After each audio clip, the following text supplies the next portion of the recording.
नमस्कार, स्वागत है आपका आरपीडी न्यूज में। बांसवाड़ा जिले की घाटोल विधानसभा से भारतीय ट्राइबल पार्टी के कार्यकर्ता धीरजमल नीनामा के साथ विधानसभा चुनाव 2023 को लेकर चर्चा की गई। भारतीय ट्राइबल पार्टी को लेकर पूर्व सरपंच नीनामा की क्या विचारधारा है और अगर पार्टी उन्हें मौका देती है तो उनकी क्या भूमिकाएं रहेगी, आइए सुनते हैं आरपीडी न्यूज प्रधान संपादक बिरबल कड़वा की यह खास रिपोर्ट। राजस्थान विधानसभा के चुनाव नज़दीक करते जा रहे हैं। सभी पार्टियों ने अपना दमखम दिखा रखा है और सभी कैंडिडेट है वो भी कहीं न कहीं मैदान में है। और बीजेपी हो चाहे कांग्रेस या विशेष तौर से आदिवासी अंचल के अंदर भारतीय आदिवासी पार्टी कहें या बीटीपी कहें भारतीय ट्राइबल पार्टी, उनका भी कहीं न कहीं अब की बार जो रुख है कहीं न कहीं स्पष्ट नज़र आ रहा है और वो भी कमर कसे हुए हैं। इसी कड़ी में आज हम घाटोल विधानसभा पहुँचे हैं। वर्तमान में घाटोल विधानसभा से हमारे साथ धीरजमल जी पूर्व सरपंच हमारे साथ हैं अमरथ उनके। उन्होंने भी कहीं न कहीं भारतीय ट्राइबल पार्टी से रेगुलर इनका जुड़ाव रहा है। अब की बार ये दावेदारी पेश कर रहे हैं, तो इनसे हम जानते हैं इस क्षेत्र के मुद्दे क्या हैं, भारतीय ट्राइबल पार्टी के मुद्दे क्या हैं और यहाँ क्षेत्र के लोगों की क्या आवश्यकता है और वो पूर्व सरकार ने किस प्रकार का काम करवाया है और आगे इनकी क्या मंशा है, जानते हैं। ताजाल सर नमस्कार। नमस्कार। आरपीडी न्यूज़ में आपका हम जोहार अभिनंदन करते हैं जी जी जी कि यहाँ पर आप पधारे, इसके लिए हमें बड़ी खुशी हुई कि हमारे छोटे से गांव में भी अगर कोई ऐसा पत्रकार महोदय पधारे और हमारी समस्याओं के बारे में अगर आगे तक सूचना जाए तो जनता के लिए एक अच्छी खबर रहेगी। धीरजमल जी, अपना तो पुराना जुड़ाव रहा है, आप पुराने हमारे साथी रहे हो, वरिष्ठ रहे हो, हम आपके मान सम्मान करते हैं, पुराने सरपंच रहे हो आप। और कहीं न कहीं अगर घाटोल विधानसभा की बात करते हैं तो धीरजमल जी का नाम लेते ही सभी लोग पहचान जाते हैं। हाँ जी सर, मैं 77 से राजनीतिक में आया हूँ जी और अभी तक राजनीतिक क्षेत्र में ही काम कर रहा हूँ जी और मैं एक छोटा सा किसान हूँ और खेती करके मेरा जीवन निर्वाह करता हूँ। पिछले समय मिल में भी मैंने 1980 से 1994 तक मैंने काम किया है। उस पैसे से मैंने बच्चे को पढ़ाया है, वो अभी टीचर बना है। तो मेहनत हमेशा करते हैं। अभी खेती का काम मैं खुद ही मेरे करता हूँ मेरी शक्ति के अनुसार। और अभी भी मेरे पास खेती करने की मन में इच्छा रहती, थोड़ी बहुत सब्जी भी पैदा कर लेता हूँ, तो वो भी मार्केट खुद ही जाता हूँ। क्या बात है, अभी भी जाता हूँ। अभी एज क्या हो गई आपकी? अभी मेरी एज हो गई है 67 होने के बाद में भी आज भी इतना हौसला? वो तो हमारा ये तो क्या, खेती तो हमारा पैतृक धंधा है, इसको छोड़ नहीं सकते हम। क्योंकि खेती नहीं करेंगे तो हमारा जीवन निर्वाह कैसे होगा। हमने तो यहाँ तक सुना है कि धीरजमल जी आज भी गेम्स वगैरह खेलते हैं, तो पोजीशन लाते हैं, सबसे टॉप खेलते हैं। जी हाँ, मैं अभी भी वॉलीबॉल खेलता हूँ। ये ओलंपिक हुए थे, इसके अंदर हमारी पंचायत में हमारी टीम फर्स्ट आई थी और फिर ब्लॉक स्तर पे भी हम थर्ड आए थे। और मैं भी इन बच्चों के साथ में अभी भी शाम को हमारे स्कूल में जो खेल मैदान के अंदर जो खूंटे लगा रखे हैं वॉलीबॉल के, तो उसके अंदर शाम को छोरे नेट बांध लेते हैं, तो मैं भी खेलने जाया करता हूँ। अभी वैसे उम्र के हिसाब से अभी भी आपके अंदर जो जज्बा है वो अभी भी बरकरार कह सकते हैं? सर ऐसा है कि वो खेलने से, इस उम्र के अंदर तो लोग बस चारपाई पकड़ लेते हैं। नहीं, खेलने से क्या है, हमारा स्वास्थ्य अच्छा रहता है। बिल्कुल। और खेती में अगर थोड़ा बहुत अपन काम कर लेते हैं तो योग करने की ज़रूरत नहीं है। जी। ये उससे एक्सरसाइज रहती है तो हमारी शरीर में की जो नसें हैं वो वापस काम करना चालू कर देती। तो अब बात करते हैं, क्योंकि अब की बार वापस एक उमंग है, वो जागरूकता है आपके अंदर, और कहीं न कहीं अब की बार सुनने मारे का आपने वापस एक बार राजनीति में कदम रखा है। भारतीय ट्राइबल पार्टी का नाम आपसे काफ़ी जुड़ के आ रहा है, तो क्या कहना चाहेंगे इसको लेकर? ऐसा है कि पूर्व में जो सरकारें बनी हैं, कई एमएलए बने हैं, हमने भी इनको खूब मतदान किया, 12 या 13 बार वोट हमने दिए हैं एमपी और एमएलए में, लेकिन कोई खास यहाँ पर काम नहीं कर पाए। यहाँ हम पंचायती राज में हैं तो हमें गाँवों के अंदर घूमने का मौका मिलता है। हमारे गाँव को छोड़ करके अन्य गाँव भी जाते हैं। वैसे हमने विधानसभा के टाइम में पूर्व में जो थे हम नवनीति के साथ में, उस वक्त हम घूम फिर के गाँव के अंदर जो समस्या थी उसके लिए हमने घूम फिर के देखा है। वो समस्या अभी ज्यों के त्यों हैं। सरकारें बदलती रहती हैं और बारी बारी से ये अपना राज करते रहते हैं, लेकिन गरीब हित के काम नहीं होते, बहुत कम होते हैं। जैसे घाटोल के अंदर हमारी कॉलेज खुलनी चाहिए, बहुत लंबे टाइम से कॉलेज खुली नहीं। हमारी मांग ये है कि सरकारी कॉलेज के अंदर सुविधाएं गवर्नमेंट की अच्छी मिलती, इसके अंदर एजुकेशन भी ठीक होता है। और यहाँ पर आवागमन की दृष्टि से देखें तो यहाँ हमारे पड़ोली राठौड़ जो है वो भी कलाजी का मेला लगता है। तो यहाँ पर लोग खूब आते जाते हैं और हम भी वहाँ हमने पढ़ाई की है पड़ोली राठौड़ में, तो हमें भी उनसे लगाव बहुत ज़्यादा है। तो बरसात के दिनों में क्या है कि वहाँ पर एक पुल बनाना चाहिए था, वो पुल बनाया नहीं। काफ़ी मतलब समस्या हैं। कभी कोई बीमार हो जाए तो गाड़ी जाना मुश्किल हो जाता है, जी जी जी क्योंकि तब तक तो वो मर जाए, गाड़ी समय पे एम्बुलेंस नहीं पहुंचे तो वो मर जाएगा, जी जी क्योंकि अभी थोड़ा बहुत मरम्मत किया लेकिन हर साल मरम्मत करते और टूट जाता है। जी जी। इसके बाद घाटोल अगर देखा जाए तो राजनीति का गढ़ रहा है, एमपी भी यहाँ पे रहे, 2 बार यहाँ विधायक भी बीजेपी से रहे हैं, प्रधान भी, और कहीं न कहीं बीजेपी का भी गढ़ रहा है और कांग्रेस का भी रहा है। अब की बार भारतीय ट्राइबल पार्टी या कहें भारतीय आदिवासी पार्टी जिस प्रकार से पनप रही है, तो आपको क्या लगता है नेशनलाइज पार्टी है उनके सामने टक्कर दे पाएगी?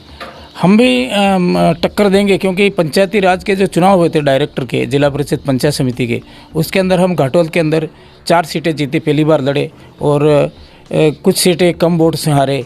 तो हमारे मन में ज़रूर ये है कि हमारा जो वोट था, वो हमें जो वोट मिला था वो वोट हमारा अस्थायी है अभी तक, और इसके बाद भी और लोग नए जुड़े हैं। इस शुरू में ही हमने इतना किया है, तो फिर आगे भी हमें सफलता मिलने की संभावना है। आपके अब की बार के क्या मुद्दे रहेंगे क्षेत्रीय मुद्दों की बात? मुद्दे तो ये रहेंगे कि हमारे यहाँ पर एक तो ये नहर का जो काम हुआ है मरम्मत का, अच्छी बात है, होना चाहिए, लेकिन क्या हुआ है कि मेन माइनर का तो मरम्मत किया और सब माइनर का मरम्मत कार्य नहीं हुआ, क्योंकि सब माइनर भी किसान खेती करते हैं, तो उनका होना चाहिए। जैसे हमारे ये भंवरवाड़ डिस्ट्रीब्यूटरी जो है कि इससे निकलने वाली सेनावासा माइनर प्रथम माइनर है, वो सेनावासा के नाम से बनी है, लेकिन सेनावासा में जो जेथोर नाम का जो गांव है वो सेनावासा का है, वहाँ पर अभी तक नहर का पानी नहीं पहुँचा है। जी जी। और जिस नाम से नहर बनी वहाँ तो पानी ही नहीं, अभी वाटर पंप से ही कमाते हैं और कई बहुत समस्या है। इसके बाद में सेनावासा माइनर सेकंड डिस्ट्रीब्यूटिव भंवरवाड़ से निकली है, तो वो सेनावासा सब माइनर आगे गन्नावड़ की सीमा पे निकली है, वो सेनावासा में जाती है। तो वहाँ पर क्या है कि पाटीदार जो हैं खेती करने के मतलब कृषि कार्य वो ज़्यादा करना जानते हैं, उनके पास ज़मीन भी ज़्यादा है, तो वहाँ तक भी पानी नहीं पहुँचता है, तो वो नहर भी मरम्मत होनी चाहिए। क्योंकि पानी कम होता है, तो यहाँ मैं मेन गेट पे हूँ, तो मेरे पास आते रहते हैं, तो मैं सब माही के कर्मचारियों अफसरों से बात करके पानी पूरा खोलने की कोशिश करते, पूरा खुलवाते हैं, लेकिन माइनर आगे ख़राब है तो फिर दूसरे खेत खराब हो जाते हैं सीपेज का। इसके साथ ही 17 पंचायतें हमने जो नॉन कमांड के आते हैं, लेकिन उनको नॉन कमांड का फ़ायदा भी नहीं मिलता। नॉन कमांड का फ़ायदा उनको नहीं मिलता है, और वहाँ पर कई जैसे सागवाड़ा पानी ले जाने की बात करते हैं, लेकिन बांसवाड़े ज़िले में पानी पहुँचा नहीं है, तो यहाँ के लोगों का भी हक है, तो पानी इनको भी दिया जाए, लिफ्ट से हो चाहे किसी भी तरीके से हो।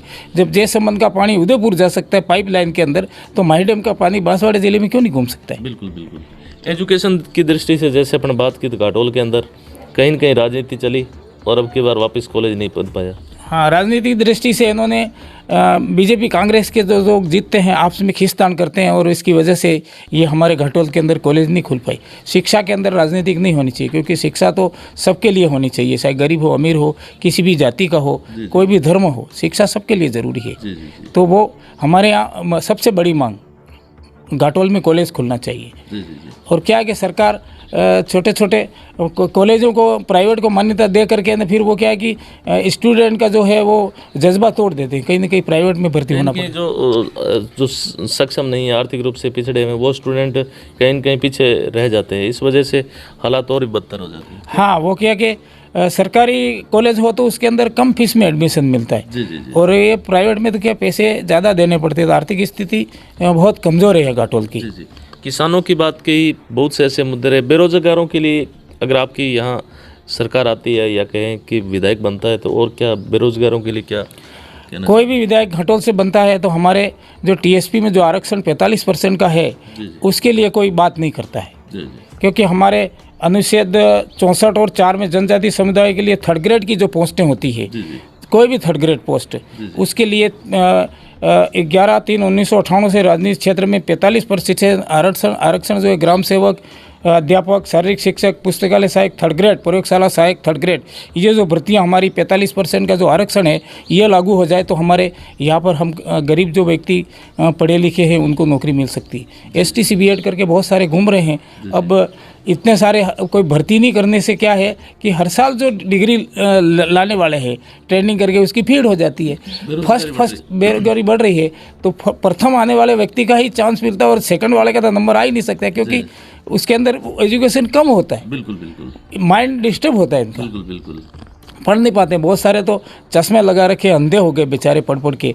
जब आरक्षण ही ऐसा इस तरह से बिखेर दिया है तो फिर इनको नौकरी, माँ बाप ने पढ़ाया नौकरी करने के लिए, अब नौकरी मिली नहीं तो अब बाजार में मजदूरी तो कैसे कर पाएंगे इनको, क्योंकि मजदूरी करने में भी शर्म आती है।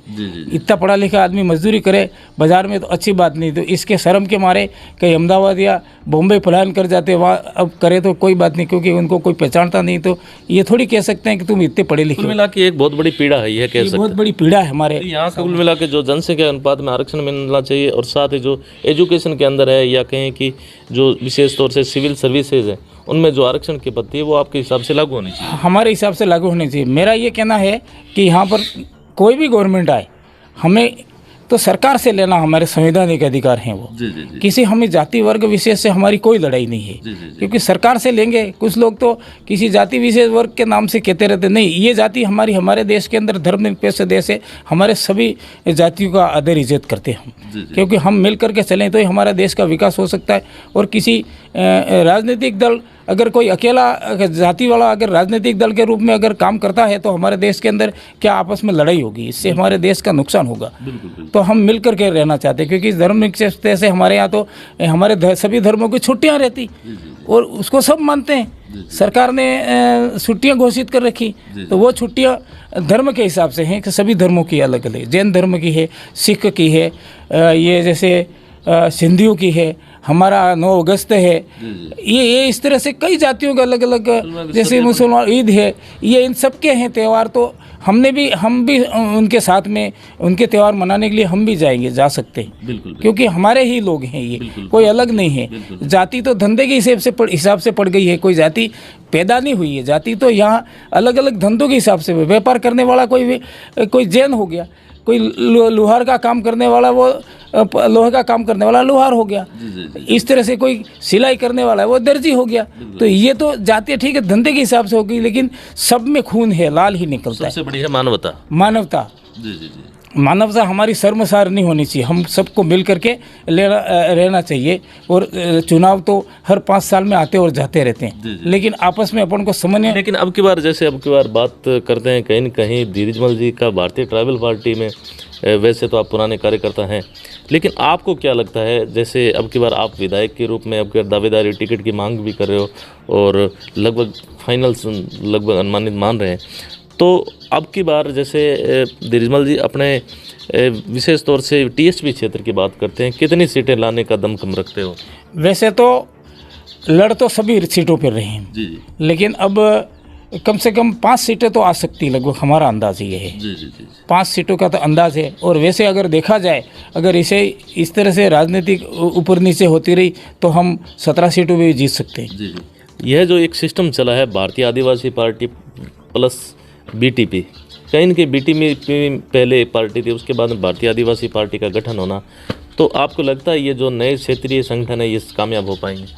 वो नहीं हो पाएंगे। क्यों नहीं हो पाएंगे? इसका एक कारण है कि बीटीपी तो सभी लोगों को साथ में लेकर के चलने की हमारे मन में इच्छा है, और वैसे हमको समर्थन भी दे रहे हैं, बहुत से लोग कह भी रहे हैं। लेकिन किसी जाति विशेष को अकेले को वोटों की संख्या इतनी नहीं हो सकती। क्यों नहीं हो सकती? कि किसी जाति को दूसरी जातियाँ एक जाति को वोट नहीं देगी। एससी, ओबीसी और माइनॉरिटी और ये सामान्य जो भी हैं वो उस आदिवासी अकेली पार्टी को वोट नहीं देगी। लेकिन भारतीय ट्राइबल पार्टी के अंदर तो हमारे ओबीसी, माइनॉरिटी और ये जो भी है वो हमारे साथ हैं। वो हमारा काम कर रहे हैं। तो आपको लगता है कि कहीं न कहीं तो ये जो सिस्टम है, ये वजह क्या रही इसकी? इनके दो पार्टियां सभी के मुद्दे सेम हैं, उसके बावजूद भी वजह क्या रही? ऐसी क्या नौबत आ गई कि बीटीपी से भारत आदिवासी पार्टी नहीं बनी? ऐसा है, पूर्व में 2 विधायक जीते हैं डूंगरपुर के, है कि एक बार एमएलए बन जाए दूसरी बार टिकट नहीं देना।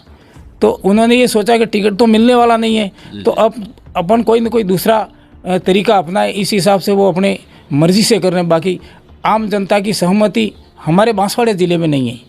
बांसवाड़े वालों को डूंगरपुर बुलाते हैं और वहाँ बैठा करके समझाया जाता है, लेकिन हमारे यहाँ कोई ऐसा प्रोग्राम नहीं होता बहुत बड़ा।